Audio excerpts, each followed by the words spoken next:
Hello friend, study अड्डा के YouTube channel में आपका स्वागत है। आज जो हम 16 फरवरी 2014 के सेकेंड शिफ्ट के जनरल साइंस के क्वेश्चन डिस्कस करेंगे।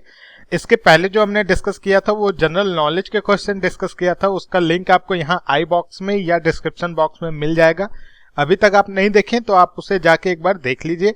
अगर आप हमारे चैनल पे पहली बार आए तो हमारे चैनल को सब्सक्राइब कर लें। सब्सक्राइब बटन के जस्ट बगल में आपको एक बेल मिलेगी, उस बेल पे क्लिक कर दे जिससे इन फ्यूचर जो भी वीडियो मैं अपलोड करूं उसका नोटिफिकेशन आपको तुरंत मिल जाए। अगर और एक बार आप जाके प्लेलिस्ट चेक कर ले, प्लेलिस्ट में बहुत सारी ऐसी वीडियो है एसएससी, एमटीएस और सीजीएल से रिलेटेड जो आपके काम की हो सकते हैं। तो अगर आपको ये वीडियो पसंद आए तो लाइक, कमेंट और शेयर जरूर कीजिएगा। चलिए फ्रेंड्स, शुरू करते हैं।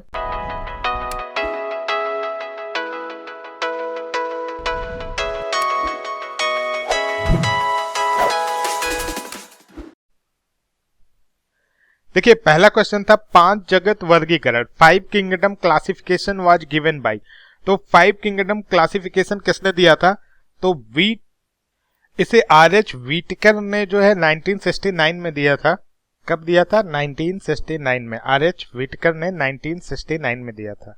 हैकेल का नाम यहाँ पे क्यों है? क्योंकि हैकेल ने बायोजेनेटिक लॉ के बारे में बताया था।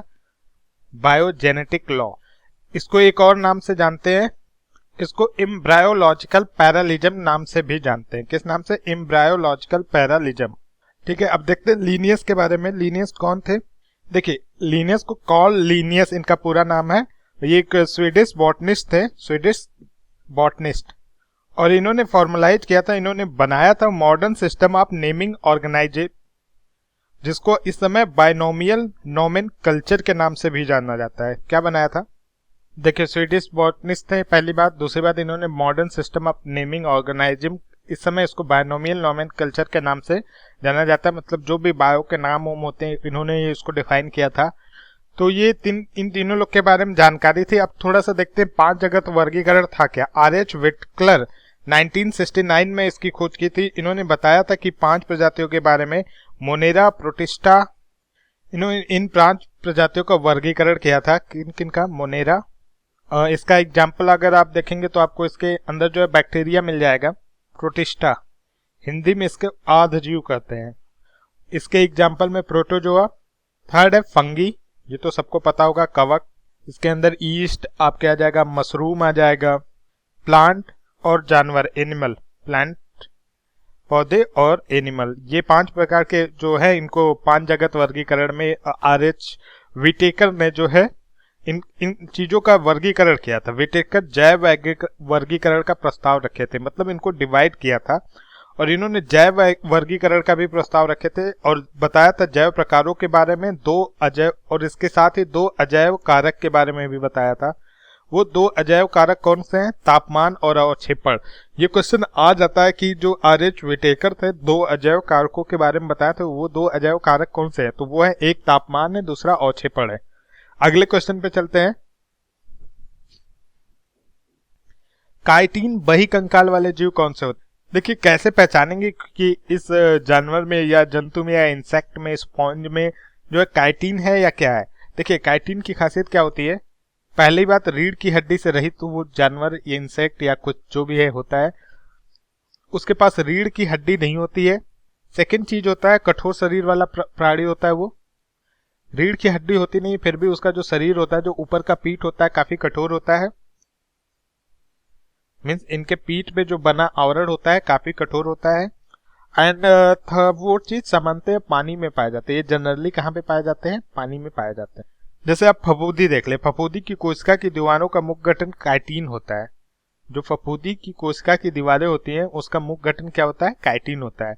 एग्जाम्पल में आप ले सकते हैं, केकड़ा आपका हो गया, समुद्री झींगा हो गया, केवल झींगा भी होता है, समुद्री झींगा भी होता है, दोनों होते हैं। ऑक्टोपस हो गया, स्क्विड हो गया, ऑक्टोपस, स्क्विड। तो क्वेश्चन में क्या पूछा है? काइटिन बहिकंकाल वाले जीव कौन से होते हैं? तो इंसेक्ट होते हैं, और साथ में सी अर्चिन का भी नाम आता है, समुद्री अर्चिन का नाम। कुछ इसमें कुछ एक विशेष प्रकार की स्पीसीज होती है सी अर्चिन में, जिसमें काइटिन पाया जाता है। तो इंसेक्ट और सी अर्चिन दोनों में पाया जाता है। वयस्क व्यक्ति के हृदय की धड़कन की दर क्या होती है? तो ये आप सब लोग को पता होगा कि वयस्क 70 से 80 बीपीएम। बीपीएम मीन्स क्या होता है?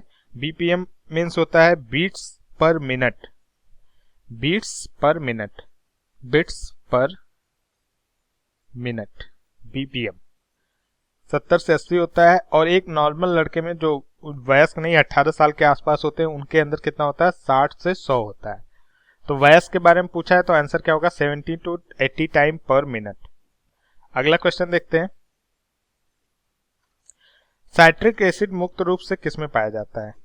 देखिए साइट्रिक एसिड जो है जनरली कहाँ पाया जाता है, नींबू के अंदर पाया जाता है। नींबू हो गया, जितने भी मीन्स खट्टे फल होते हैं उनके अंदर पाया जाता है। नींबू का जूस हो गया, आपका संतरा हो गया, नींबू हो गया, तो इन सब चीजों के अंदर साइट्रिक एसिड पाए जाते हैं। साइट्रिक एसिड की खोज सबसे पहले किसने की थी, तो साइट्रिक एसिड की खोज 1784 में कार्ल विल्हेम सिले ने की थी। कार्ल विल्हेम सिले ने साइट्रिक एसिड की खोज की थी। और कैसे और किस फल पे सबसे पहले किया था, तो ये नींबू पे सबसे पहले किए थे। नींबू के रस का क्रिस्टलीकरण किया था और जिससे इनको साइट्रिक एसिड मिला था। और नींबू के जूस में जो है 5 से 6% के अराउंड साइट्रिक एसिड होता है। तो ये 3 क्वेश्चन आ सकते हैं, कितने परसेंट के अराउंड होता है, 5 से 6% के अराउंड होता है। कब खोज हुई थी साइट्रिक एसिड की, 1784 में। किसने की थी, कार्ल विलियम सिले ने।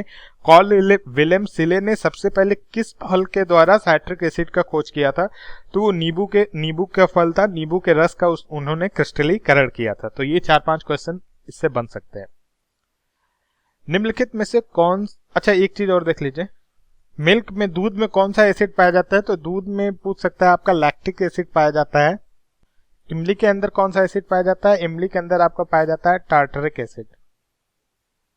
टार्टरिक एसिड जो है आपका इमली के अंदर पाया जाता है।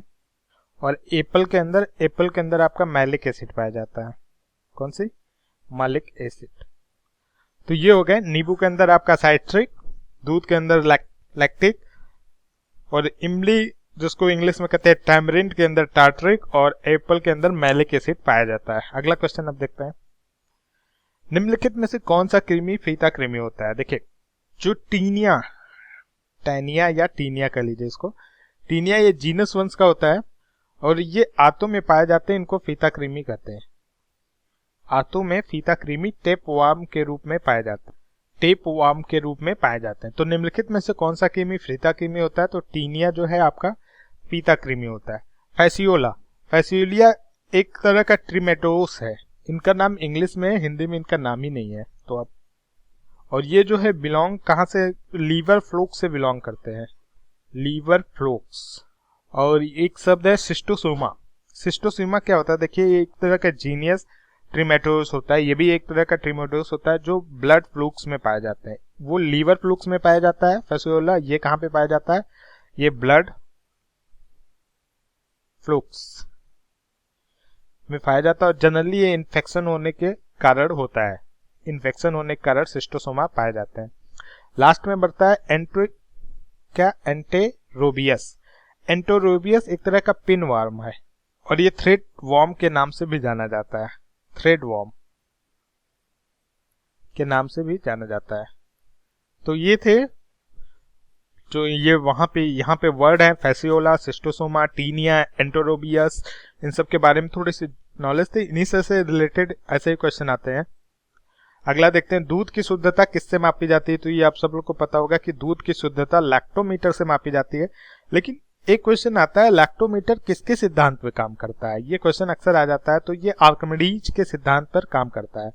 लैक्टोमीटर जो है आपका आर्किमिडीज के सिद्धांत पे काम करता है। अब देख लेते हैं हाइड्रोमीटर किस यूज में आता है, स्टैल्गोमीटर और थर्मोमीटर के। देखिए थर्मोमीटर तो आपको पता है टेम्परेचर नापने के काम आता है, और हाइड्रोमीटर जो है जल से रिलेटेड है, हाइड्रो पावर से रिलेटेड है, और ये डेंसिटी नापता है लिक्विड का। क्या, डेंसिटी ऑफ लिक्विड मीन्स द्रव का, ये जो है डेंसिटी नापता है। और थर्मामीटर आपका टेम्परेचर नापता है। अब आपका क्या बचता है, स्टैग्लोमीटर, ये आपका सरफेस टेंशन नापता है, सरफेस टेंशन। नेक्स्ट क्वेश्चन देखते हैं, निम्नलिखित में से किसका ध्वनि के वेग पर कोई प्रभाव नहीं पड़ता है।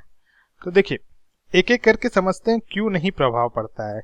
ये तो सबको पता होगा किसका पड़ता है किसका नहीं पड़ता है। तो दाब का जो है इसमें कोई प्रभाव नहीं पड़ता है, तो इसका आंसर क्या होगा, दाब। अब चलते हैं टेम्परेचर। तापमान पे क्या होता है, जैसे जैसे तापमान बढ़ता है तैसे तैसे स्पीड ऑफ साउंड बढ़ने लगता है। स्पीड ऑफ साउंड क्या होता है, बढ़ने लगता है। क्यों, क्योंकि velocity is proportional to under root of temperature. अब आते हैं कहां पे, घनत्व पे। डेंसिटी के साथ क्या होता है, देखिए डेंसिटी में जो है V इज रिवर्स प्रोपोर्शनल होता है, प्रोपोर्शनल नहीं होता है। तो क्या होता है, the velocity of sound is greater than, तो क्या होता है जब वेलोसिटी डेंसिटी बढ़ती है तो वेलोसिटी ऑफ साउंड घटता है, जब डेंसिटी बढ़ती है तो वेलोसिटी ऑफ साउंड घटता है, मीन्स फर्क पड़ता है। निम्नलिखित में से किसका ध्वनि के वेग पर कोई प्रभाव नहीं पड़ता, प्रेशर का।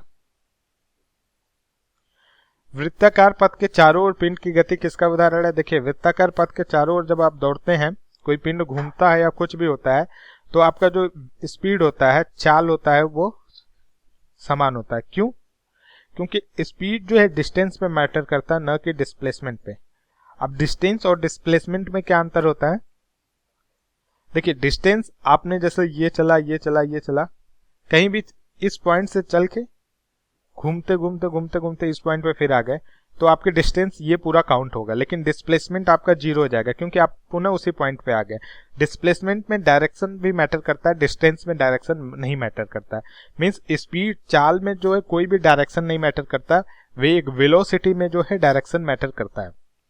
तो स्पीड तो सेम रहेगी लेकिन वेलोसिटी का डायरेक्शन बार बार चेंज होता जाएगा, तो वेलोसिटी बार बार चेंज होती रहेगी। तो इसका आंसर क्या होगा, uniform speed and variable velocity, समान चाल के साथ परिवर्ती वेग। तो वृत्ताकार पथ के चारों ओर पिंड की गति किसका उदाहरण है, uniform speed and variable velocity का। धारावाहक चालक किससे संबंध होता है, देखिए धारावाहक चालक जो है चुंबकीय क्षेत्र मैग्नेटिक फील्ड से संबंध रखता है। इन तारों में जो है, जैसे कोई जब धारावाहक तार होता है या चालक होता है, कुछ भी होता है, जब किसी तार के अंदर धारा बहती है तो आवेश की गति के कारण यह गति केंद्रीय वृत्तों के रूप में तार के चारों तरफ चुंबकीय क्षेत्र उत्पन्न कर देता है। तार के चारों तरफ जो है आपका चुंबकीय क्षेत्र उत्पन्न कर देता है और इसी की वजह से यहाँ पे मैग्नेटिक फील्ड चुंबकीय क्षेत्र उत्पन्न हो जाता है। और ये कैसे पता चलता है, ये जो grip version of the right hand rule से पता चलता है। किससे पता चलता है, grip version of right hand rule. Next question देखते हैं। 1 किलो बिट कितने बिट के बराबर होता है, ये सबको पता है, 1024। लेजर प्रिंटरों की तुलना में डॉट मैट्रिक्स प्रिंटर कैसे होते हैं, तो धीमे तेज, कम महंगे, अधिक महंगे।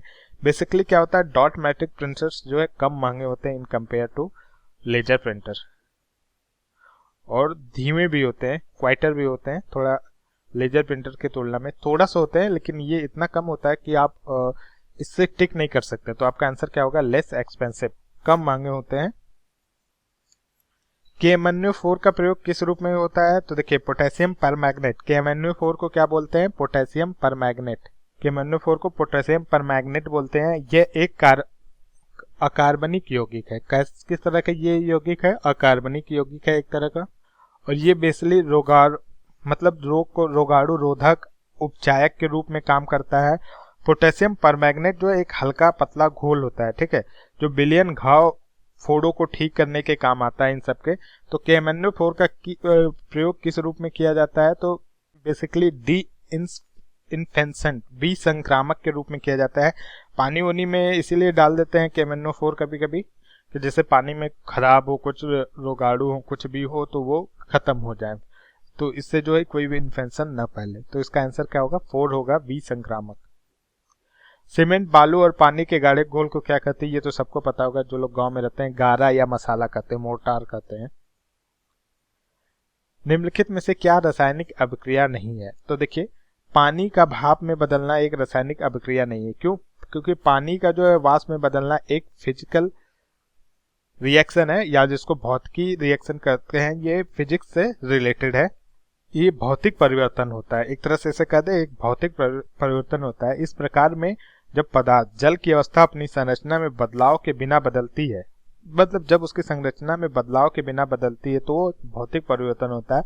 भौतिक गुणों में बदलाव को शामिल करता है। ये एक जल का जो है फिजिकल प्रॉपर्टी है, जल की एक भौतिक गुण है कि वो पानी से भाप में चेंज हो जाता है, तो ये केमिकल रिएक्शन नहीं होगा। एनेस्थेटिक के रूप में किसका प्रयोग होता है, तो ये तो आप लोगों ने सबको पता होगा, N2O नाइट्रस ऑक्साइड का प्रयोग होता है, नाइट्रस ऑक्साइड। और कहाँ प्रयोग होता है इसका, हंसाने लॉफिंग गैस के रूप में इसका प्रयोग होता है, दंत चिकित्सक के रूप में भी प्रयोग होता है, जब दांत का ऑपरेशन होता है तो सांस के थ्रू जो N2O को देते हैं। और ये रंगहीन अकार्बनिक पदार्थ है, रंगहीन गंधहीन। N2O जो है आपका एक रंगहीन गंधहीन और कोशिकाओं के लिए हानि रहित है। जो हमारे शरीर के अंदर कोशिकाएं हैं उसको कोई भी हानि नहीं पहुंचाता है। N2O एक अकार्बनिक पदार्थ है। तो ये थी N2O के बारे में क्या क्या थी। एक संवेदनहारी एनेस्थेटिक है, और नाइट्रस ऑक्साइड हंसाने वाली गैस लॉफिंग गैस के लिए यूज होती है, दंत चिकित्सा में यूज होती है, रंगीन गंधहीन कोशिका अकार्बनिक पदार्थ है। पेट्रोल की गुणवत्ता किससे अभिव्यक्त की जाती है, तो देखिए पेट्रोल की गुणवत्ता जो ऑक्टेन नंबर से अभिव्यक्त की जाती है, ऑक्टेन संख्या से। नेक्स्ट क्वेश्चन देखते हैं, वायु में नाइट्रोजन का प्रतिशत कितना होता है, तो वायु में नाइट्रोजन का प्रतिशत 78.09% होता है। तो नियर अबाउट जो है यही पास है, तो 78.09%। उसके बाद 20.95% आपका जो है ऑक्सीजन होता है, वायु के अंदर बात हो रही है, यह ध्यान रखिएगा। और 0.93% आपका ऑर्गन होता है, एंड 0.04% आपका कार्बन डाइऑक्साइड भी होता है। तो ये होते हैं 78 पॉइंट के आसपास नाइट्रोजन होता है, 20 पॉइंट के आसपास ऑक्सीजन होता है, एंड पॉइंट में जो है ऑर्गन एंड कार्बन डाइऑक्साइड होते हैं। मनुष्यों में किसका पता लगाने के लिए अस्थि भवन परीक्षण किया जाता है, देखिए अस्थि भवन परीक्षण जो है अंतरिम आयु टेंटेटिव एज को पता लगाने के लिए किया जाता है। ये कैसे करते हैं, देखिए क्या होता है, जैसे जैसे अस्थि विकास एक ऐसी प्रक्रिया है जिसमें कोशिकाओं के द्वारा नई हड्डियों का विकास होता है। अस्थि विकास में क्या होता है, कोशिकाओं के द्वारा नई हड्डियों का विकास होता है, और इसमें अस्थि कोशिका प्रुषु भी कहते हैं। इसको एक लाइन में बोले, एक वर्ड में बोले तो बोलते हैं अस्थि कोशिका प्रुषु। लिख देता हूँ, ये अस्थि ऊतक निर्माण का पर्यायवाची है, ठीक है। अब देखिए वैज्ञानिक क्या मानते हैं कि 25 वर्ष की आयु के तक शरीर में हड्डियों का पूर्णतः विकास हो जाता है, ठीक है।